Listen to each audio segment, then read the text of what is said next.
देहरादून में आयोजित नारी शक्ति वंदन कार्यक्रम में मुख्यमंत्री पुष्कर सिंह धामी ने महिला सशक्तिकरण के संकल्प को दोहराया। सीएम धामी ने कहा कि प्रधानमंत्री नरेंद्र मोदी के नेतृत्व में केंद्र सरकार महिलाओं को मजबूत बनाने के लिए प्रतिबद्ध है। सीएम धामी ने 33% महिला आरक्षण को ऐतिहासिक कदम बताते हुए कहा कि इससे लोकतंत्र और अधिक सशक्त होगा। मुख्यमंत्री ने महिलाओं से राजनीति और समाज के हर क्षेत्र में नेतृत्वकारी भूमिका निभाने का आह्वान किया। सीएम धामी ने दावा किया कि 33% महिला आरक्षण भारतीय लोकतंत्र के इतिहास का ऐतिहासिक अध्याय साबित होगा। रिपोर्ट देखिए। राजधानी देहरादून में गूंजा महिला सशक्तिकरण का संदेश। नारी शक्ति वंदन कार्यक्रम में सीएम धामी ने की शिरकत। 33% महिला आरक्षण लोकतंत्र को देगा नई मजबूती। प्रधानमंत्री मोदी के नेतृत्व में महिलाओं को मिल रहा अधिकार।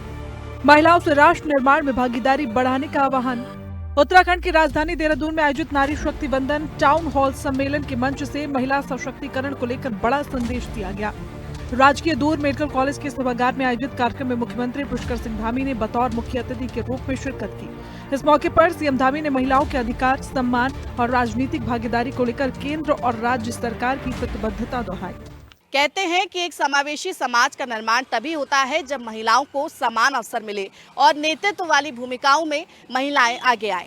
ऐसे ही समाज के निर्माण के लिए लगातार देश की मोदी सरकार और प्रदेश की धामी सरकार प्रयास कर रही है।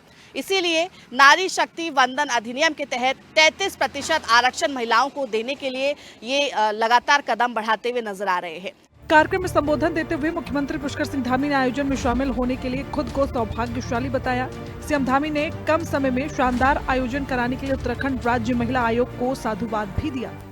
प्रदेश से आई हुई सभी कोने कोने से पधारी हुई मातृशक्ति को मैं कोटि कोटि सभी को आप सभी को प्रणाम करता हूँ, आप सबको नमन करता हूँ। ये मेरा सौभाग्य है कि मुझे आज आप सबके बीच में इस बहुत विशिष्ट कार्यक्रम में जो कि नारी शक्ति मातृशक्ति को समर्पित है, इस नारी शक्ति बंधन जैसे ऐतिहासिक विषय पर आप सभी के बीच में मुझे भी अपने विचार साझा करने का शुभ अवसर प्राप्त हुआ है। मुख्यमंत्री पुष्कर सिंह धामी ने अपने संबोधन में बताया कि प्रधानमंत्री नरेंद्र मोदी के नेतृत्व में केंद्र सरकार महिलाओं को सशक्त और आत्मनिर्भर बनाने की दिशा में निरंतर निर्णायक कदम उठा रही है। सीएम धामी ने दावा किया कि 33% महिला आरक्षण भारतीय लोकतंत्र के इतिहास का ऐतिहासिक अध्याय साबित होगा। यह निर्णय महिलाओं को केवल प्रतिनिधित्व नहीं देगा, बल्कि नीति निर्माण और शासन व्यवस्था में उनकी प्रभावी भागीदारी भी सुनिश्चित करेगा। ये पहल राजनीति में महिलाओं की भागीदारी को बढ़ाने के साथ साथ देश के लोकतांत्रिक ढांचे को भी और अधिक समावेशी और मजबूत बनाएगी। जिनका परिचय आप सब लोगों ने सुना ही अभी जब दीप्ति जी करवा रही थी कि ग्राम सभा से शुरू होकर भारत की संसद में आज वो प्रतिनिधित्व कर रही हैं। ये सभी के लिए प्रेरणा का स्रोत है।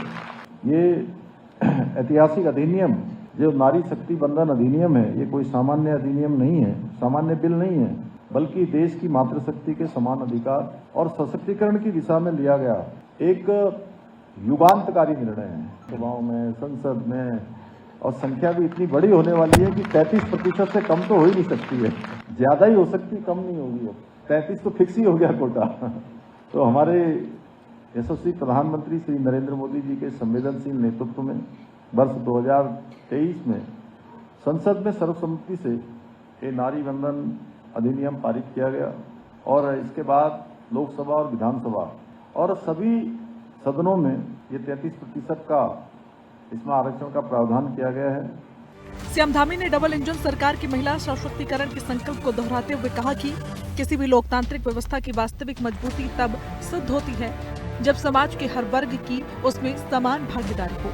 सीएम धामी ने दावा किया कि मोदी सरकार की इस पहल से महिलाओं की भागीदारी बढ़ेगी, लोकतंत्र को नई दिशा मिलेगी, निर्णय प्रक्रिया अधिक संवेदनशील, समावेशी और प्रभावशाली बनेगी। सीएम धामी ने शास्त्रों का जिक्र करते हुए कहा कि देश की आधी आबादी को सशक्त किए बिना विकसित भारत की परिकल्पना अधूरी है। और हमारे शास्त्रों में कहा गया है, अभी सुरेखा जी जब कह रही थी उसके बारे में, जब हमारा चंद्रयान लॉन्च हुआ था उस समय की बात बता रही थी, तो शिव भी तभी समर्थ हैं जब वो शक्ति से युक्त हों, और शक्ति के बिना कोई भी सृजन या कोई भी सामर्थ्य संभव नहीं हो सकता है। इसलिए नारी शक्ति के सामर्थ्य के बिना राष्ट्र और समाज की वास्तविक उन्नति की कल्पना करना असंभव है। महिलाओं की शक्ति, साहस और समर्पण ही हमारे समाज और देश की प्रगति का आधार रहा है। क्योंकि जब कोई महिला सशक्त होती है तो वो केवल अपने परिवार और समाज को तो संवारती हैं, उसके साथ साथ पूरे राष्ट्र के लिए भी बहुत महत्वपूर्ण योगदान देती हैं। सीएम धामी ने महिलाओं से निवेदन किया कि वे केवल मतदाता की भूमिका तक सीमित न रहें, बल्कि आगे बढ़कर नेतृत्व करें, समाज का मार्गदर्शन करें और शासन प्रशासन में निर्णायक जिम्मेदारियां निभाएं। सीएम धामी ने बताया कि केंद्र और राज्य सरकार महिलाओं को सामाजिक, आर्थिक और राजनीतिक रूप से सशक्त बनाने के लिए बहुआयामी योजनाओं पर काम कर रही है। शिक्षा, स्वास्थ्य, स्वरोजगार, सुरक्षा और राजनीतिक अवसरों के माध्यम से महिलाओं को हर क्षेत्र में आगे बढ़ाने का प्रयास किया जा रहा है।